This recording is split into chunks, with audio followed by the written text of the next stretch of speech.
एक असा देश ज्याला आजपर्यंत कोणीच शोधू शकलं नाहीये, पण 19व्या शतकात ग्रेगोर मॅकग्रेगोर या ब्रिटिश सैनिकाने हा देश शोधला होता। हा देश म्हणजे पृथ्वीवरील स्वर्ग आहे। या देशाच्या जमिनीत वर्षभर पीक येतं, नेहमी झाडं हिरवीगार असतात आणि वातावरण देखील थंडगार असतं। एवढंच नाही तर या देशातल्या नद्यांमध्ये स्वच्छ पाण्याबरोबर सोन्याचे दगड तरंगत असतात। या देशाचं असं वर्णन ग्रेगोर मॅकग्रेगोर या ब्रिटिश सैनिकानेच केलेलं आहे। पण असा देश खरंच अस्तित्वात असेल तर मग आजही त्याचा शोध का घेतला गेला नाही? त्याचं कारण म्हणजे ग्रेगोर मॅकग्रेगोर हा एक नंबरचा शातीर आणि हुशार माणूस होता। जसं भारतात नटवरलाल या चोराने लोकांना ताजमहाल विकला होता, तसे या ब्रिटिश सैनिक ग्रेगोर मॅकग्रेगोरने लोकांना संपूर्ण एक देश विकला होता, जो देश अस्तित्वातच नाहीये। पण लोकांनी ग्रेगोर मॅकग्रेगोर याच्यावर विश्वास कसा ठेवला आणि त्याने काल्पनिक देश कसा विकला हे जाणून घेऊया या व्हिडिओच्या माध्यमातून। नमस्कार, तुम्ही पाहताय रंजक गोष्टी जाणून घेण्याची तुमच्या हक्काची जागा म्हणजे आपलं गाजावाजा।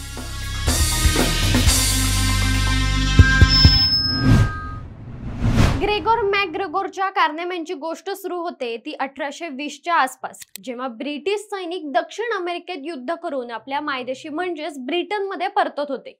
ग्रेगोरही तेव्हा त्या सैनिकांमध्ये होता।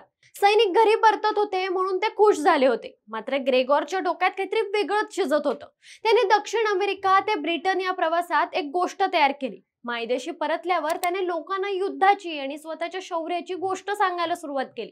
त्यासोबत त्याने लोकांना एका अशा देशाबद्दल सांगायला सुरुवात केली जो देश त्याने प्रवासात स्वतःच्या डोक्यात तयार केला होता, जो देश पृथ्वीवरील स्वर्ग आहे। या देशाच्या जमिनीत वर्षभर पीक येतं, नेहमी झाडं हिरवीगार असतात आणि वातावरण देखील थंड असतं। एवढंच नाही तर या देशातल्या नद्यांमध्ये स्वच्छ पाण्याबरोबर सोन्याचे दगड तरंगत आणि वाहत असतात। आत्ताच्या काळात हे ऐकताना लहान मुलांच्या असावा सुंदर चॉकलेटचा बंगला या गाण्यासारखं वाटत असेल, पण तेव्हा ग्रेगोर मॅकग्रेगोर याच्या तोंडून जेव्हा या देशाचं वर्णन बाहेर पडायचं तेव्हा सगळे लोक त्याच्या बोलण्याला भुलून जात होते। याचाच फायदा ग्रेगोर मॅकग्रेगोर याला घ्यायचा होता आणि त्याने तो घेतला सुद्धा। ग्रेगोरने लोकांना सांगितलं की या देशाचं नाव पोएस असं आहे।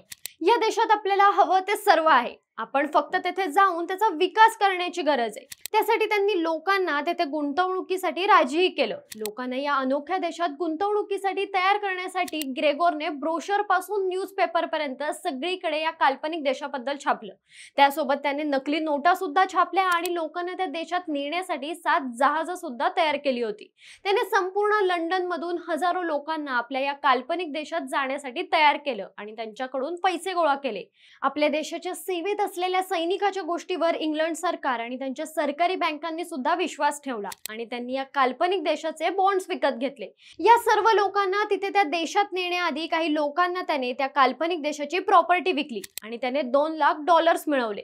जेव्हा ही सर्व लोक जहाजामध्ये बसून ग्रेगोर मॅकग्रेगोरने शोधलेल्या काल्पनिक देश पोएसकडे निघाले तेव्हा त्यांना टाटा करून ग्रेगोर मॅकग्रेगोर फ्रान्सला पळून गेला। हा काल्पनिक देश विकून इतके पैसे मिळवून सुद्धा तो समाधानी नव्हता। त्याने फ्रान्समध्ये लोकांना सुद्धा या काल्पनिक देशाची स्कीम विकायला सुरुवात केली, पण इथे फ्रान्सचे लोक हुशार ठरले। गुंतवणूक करण्यापूर्वी त्यांनी या देशाबद्दल माहिती मिळवण्याचा निर्णय घेतला। या तपासातच त्यांना ग्रेगोरच्या कारनाम्यांचं सत्य कळलं। त्यानंतर ग्रेगोरवर खटला दाखल झाला आणि त्याला तुरुंगात पाठवण्यात आलं। पण ग्रेगोरची ही गोष्ट इथेच संपत नाही। त्याने खटल्याच्या विरोधात उच्च न्यायालयात अपील केलं, जिथे त्याला सर्व आरोपांपासून मुक्त करण्यात आलं। ज्या देशासाठी लढला त्याच देशातील लोकांना मूर्ख बनवणारा ग्रेगोर एक सच्चा सैनिक होता। त्याने त्याच्या सैन्याच्या मदतीने अनेक देशांना स्वातंत्र्य मिळवून दिलं होतं। त्यातलाच एक देश होता तो म्हणजे व्हेनेझुएला।